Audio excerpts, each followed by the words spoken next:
Hello, Community Connections members. This is Starre Haas here, and I'm so excited to be back. We had a 2-week break where I just spent time with the kiddos and really took some time to strategize and plan because I have some very exciting plans coming out in the future, which are TBD, to be determined, to be announced, and you'll hear about those in the next 4 to 6 weeks. But for kind of kicking off this next segment of interviews, I couldn't think of anyone better than my good friend, OwYoung. Ross and I, we met at the Clinton School. We're both Clinton School of Public Service graduates. And he is just such an optimistic and successful and just brings energy to the room. I adore Ross so much. And I've wanted to have him on the show for a really long time. And Ross also is the director of the University of Arkansas at Little Rock downtown location. So that's a pretty big deal for those who don't know. And I also am a graduate of UALR. So we're just connected in all these ways, Ross. So with that, I'm going to kick it over to Ross and just let him kind of give you his take on who he is and what he's doing, and let him share that with you. Oh, thank you, Starre. Thanks for having me. Thank you for doing this, honestly. Community Connections, it's a great platform for people to be able to share their stories and just do all of that. So as Starre said, we did meet at the Clinton School, and my name is Ross OwYoung, and I'm the director of UA Little Rock Downtown. So what UA Little Rock Downtown is, that's the first question that people typically ask is, what is a downtown campus? And so with that said, about 3 years ago is when we opened. And the mission and the goal behind when we opened was really to connect the urban university, because the UA Little Rock is the only urban university in Central Arkansas, to the community. And so how can we connect the university to the community and the community to the university? We don't really have a center or a department for community outreach. And so that is kind of what the essence of UA Little Rock Downtown is. It is the billboard, and it serves as a billboard. It serves as a great marketing tool for the university, right plop dead center in the heart of downtown, in the heart of our city, in the heart of Central Arkansas too. And so it's really just connecting all of those different avenues and building bridges and partnerships to develop the community and the university all in one. And so when we opened a little bit like 3 years ago, it was trying to sit there and figure out, what is the space going to be, figure out the programming. We want to be an event space. What type of events do we want to host? Do we want to host internal events? Do we want to host external events? And so we got to sit down, and we figured that we wanted to do, internal faculty lectures to showcase what UA Little Rock has to offer. But at the same time, we wanted the space to be used for external as in the community, for them to come in to see everything that UA Little Rock has to offer, and not only what we have to offer, but to be able to utilize our beautiful space, because it's a very beautiful space. For those of you who have not been able to come down and see it, I would encourage you to do so.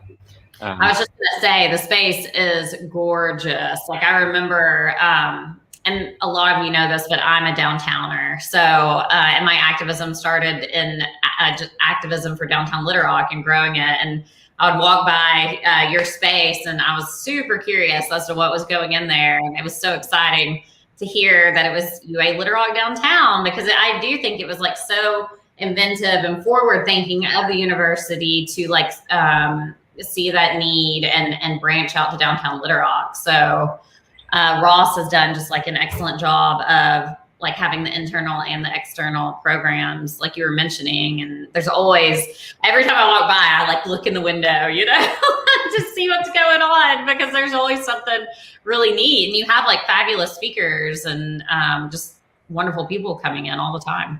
We did, or we do. So we did. Well, I say we did because we used to. We do. Yeah. We did before COVID. Pre-COVID, we did. We had a lot of great speakers coming together. You and I actually were going to partner on one right before COVID hit, to where we were going to bring a lot of leaders to Little Rock from other states, and just because of COVID, we didn't get to have that event. And so, it's awesome that we get to do things like that, and it's great that the university gets to provide that outlet for people to come and gather and just learn from each other.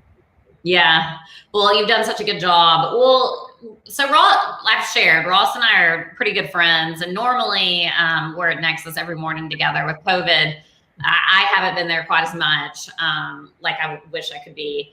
But he's normally one of my hangout friends there. And you know how Community Connections came to be is it was over a glass of wine at the onset of COVID. And, you know, Ross can attest to this. And Ross is you're really similar to me. Like, we're very social creatures, right?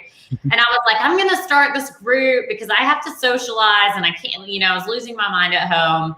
And the group just kept growing and it became kind of like an epicenter just for people to connect during COVID. And then when I lived in Alaska, I didn't touch the group because I wanted to see if it could survive on its own. And it did.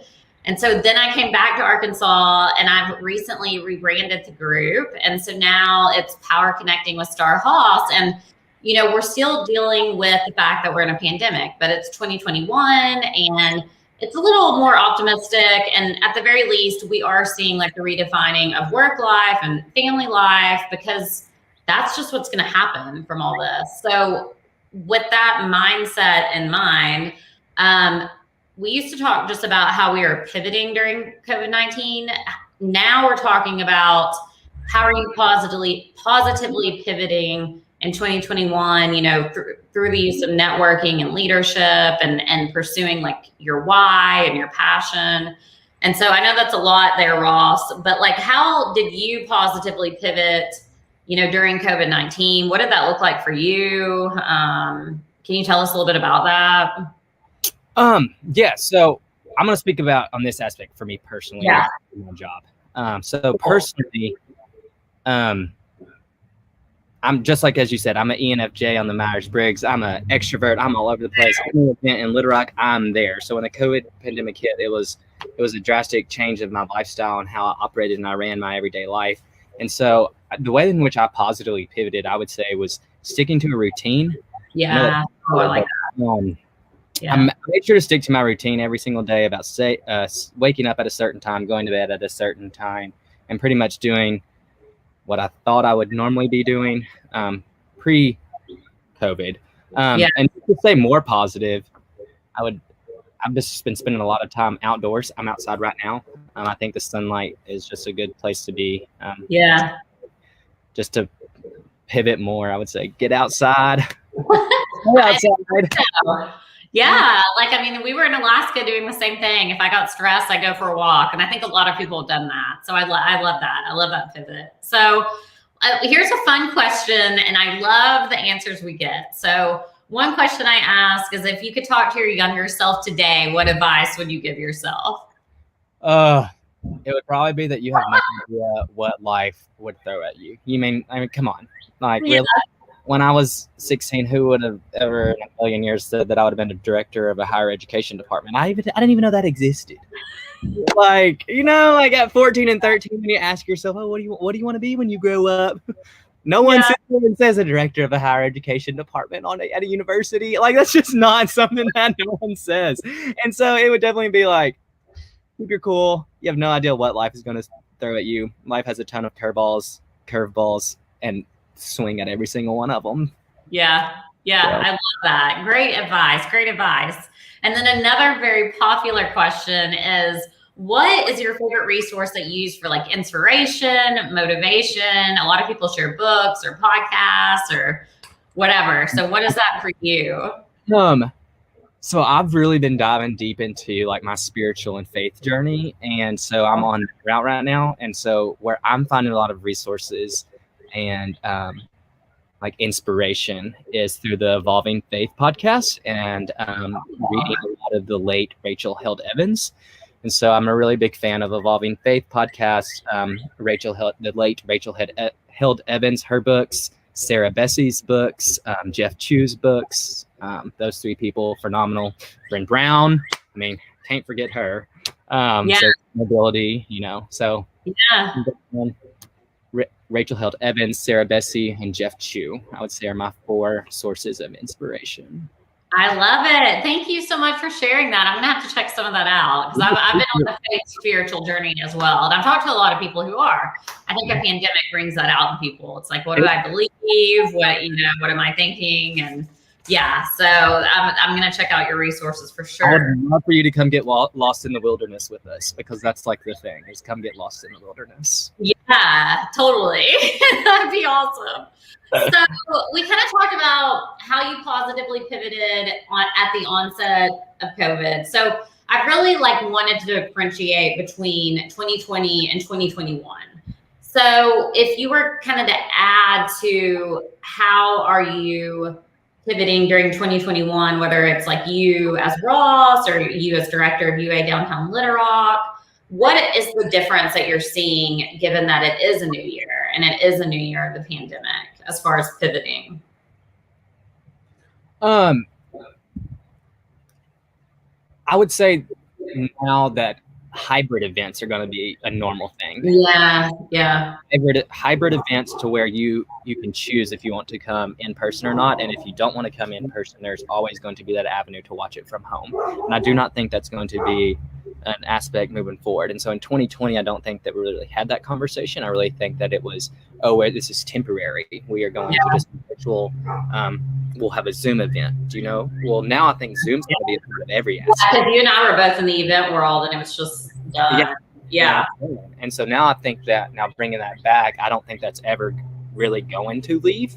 And so I think that's conversations that are happening in 2021 is happening. And I think that's a positive thing. I don't necessarily think that's a thing because now you can double your audience. So if you were having a huge gala or you were having a huge event, you had to cap that at 100 or 150 people. That's fair. Yeah. You can pay $2 to come in person, to attend virtually $25. So the sky's the limit on audience. And so I think the event world's changing. So I think a lot of those conversations right now are changing. And I think it's going to be a very positive thing for what happens in events and the takeaway and the experience that you get taken away from an event, because that's what events are, is the experience and the takeaway that you get from it. I love that you honed in on the event life, because I couldn't agree more. In fact, my husband and I, we were just talking about where our kids will be at in high school, and we're going to be living in a rural town again starting this summer.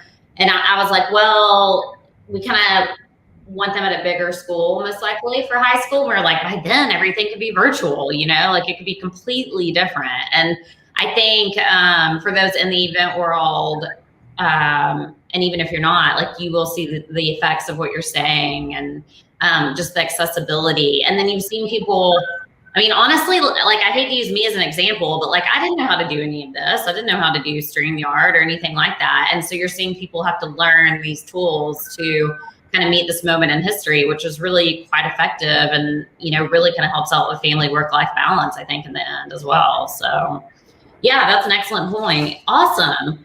Well, now we come to the end here. And what I love to ask the viewers as we start to wrap up, and my guests, is if you had a call to action, what would that be? How can the Community Connections community help you out? And just what is your call to action for everybody here tonight?